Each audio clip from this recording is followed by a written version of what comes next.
We'll start with just the overall assessment of what we can learn from what these rankings were last night. I said this in our reaction video. I'll say it again.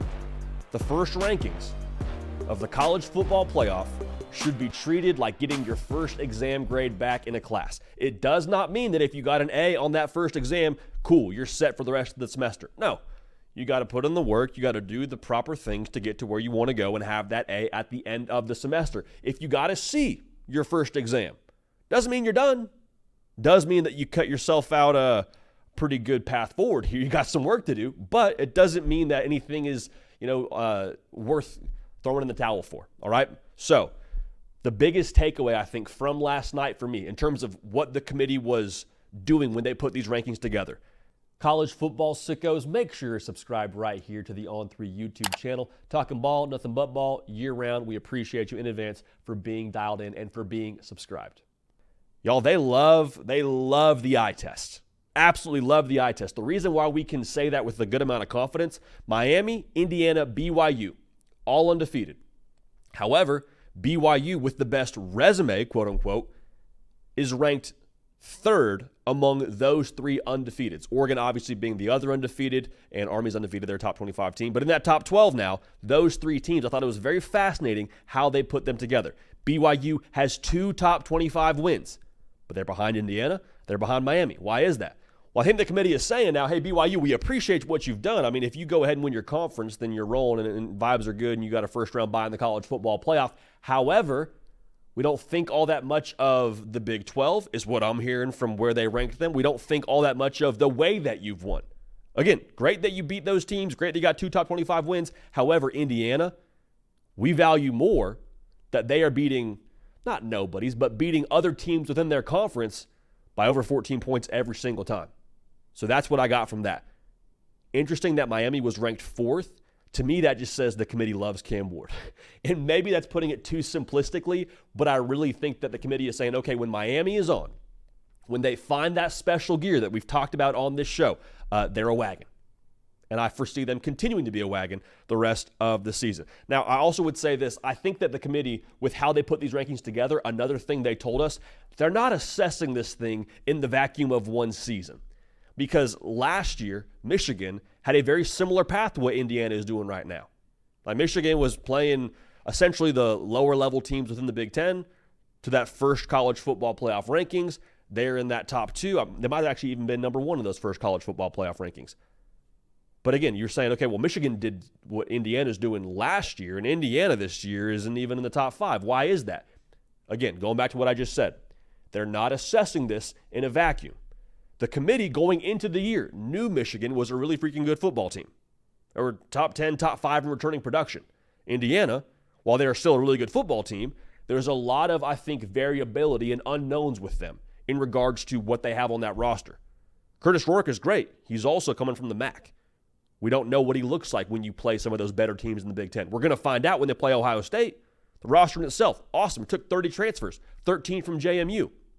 Again, JMU jumping from the G5 to the Big Ten. They've made it happen. They're undefeated, and again, they're beating teams and they're beating the brakes off those teams.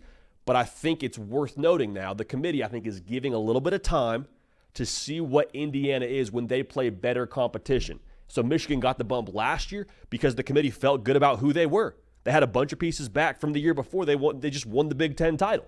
So I think that's worth noting, and I think we'll see that continue to be a factor here, especially in these first couple of rankings.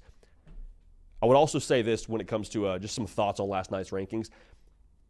I think it's maybe just a cultural thing for us as Americans. We love to feed into the idea of chip on our shoulder, disrespect, everybody's counting us out. And I'm here for that. I'm all about that kind of a vibe, but I do think some of that disrespect talk when it comes to those first rankings are a little bit funny. One, what we said before, it's the first rankings. If you want to get bent out of shape because you're at number 9, if you're BYU in the first rankings and you feel like your resume is better than those other teams, be my guest. I mean, I'm all for it. Texas A&M, you think you should be higher? I probably agree with you, but it's the first rankings. So let's not overreact and act like this is some end of the world situation. A lot of football left to be played. That's the first part. The second part of that is the whole disrespect conversation actually doesn't matter at all, because if you win your conference, if you're BYU, you get a bye in the first round of the college football playoff. So if I'm BYU, I say, I don't care what you rank me. Rank me 33rd in America. It doesn't actually matter. Well, don't do that because that would kind of hurt our chances to get a bye in the first round of the college football playoff. But you hear what I'm saying. Rank us wherever you want. If we win the conference, we're in the college football playoff. That's how this whole thing is going to work. Now, I do understand you probably want that bye. We'll talk more about that actually a little bit later in the show. But I just think the whole idea of we're disrespected, they don't think we're this, they don't think we're that, it's like just win football games, win your conference, make the dance, and the committee won't matter at all. How about that?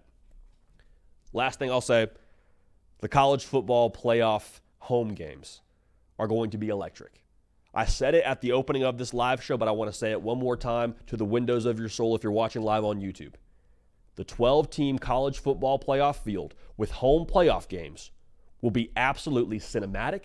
It'll be poetic. And I'll say this too. It will be, I think, the best way to add in new fans to college football. The reason why? How many times now do you have a casual viewer of college football catch a game? What do they catch? They catch the college football playoff, which is played at a neutral site. Love the Rose Bowl, love the Sugar Bowl, love the Cotton Bowl, all that. I'm here for it. Or they'll watch the national title game. Again, neutral site.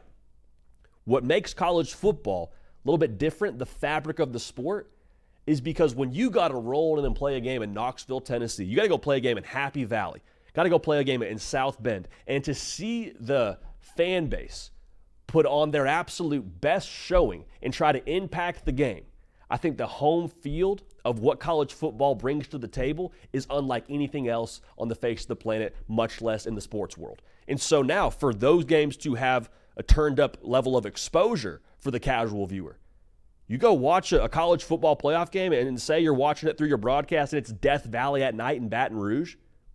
Okay, you're going to get me a little bit more dialed into the sport than I was before. So again, I'm not here to say that college football needs to add extra fans. That's not the point. But I do love, at the bare minimum, the exposure to just the sports world in general with college football playoff home games. It's going to be special. It's going to be very special. I think it's going to be a massive win here as we move on throughout the rest of the expanded playoffs existence. So get at me on the socials, Instagram, Twitter, at JD PicKell, and let me know what you thought of last night's rankings and some of your takeaways from what the committee told us.